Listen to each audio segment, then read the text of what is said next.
Get ready with me as we go to Ndumo Festival. We harere nani tugithie Ndumo Festival. Bro, nilipigia mso wangu wa motorbike nikamwambia kuna event nataka kwenda. Akaniambia let's do this. Bro, ilikuwa ka adventure, kulinyesha heavy flow kuliko ya demu yangu. Anyway, mimi kitu ya kwanza sijui Kikuyu, sijui kuongea Kikuyu. Mimi ni wale wenye tunasikiaga, so msinijaji mkisikia sauti mbaya inaimba, understand. Mkuwe na humility, patience, loving. We are all Kenyans.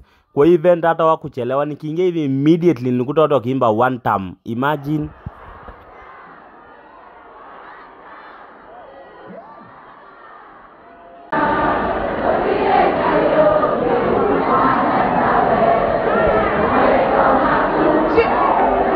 DJ Nitrem. Oi, mwendo wa Suzana, ne wako ne kwanyu.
Canada.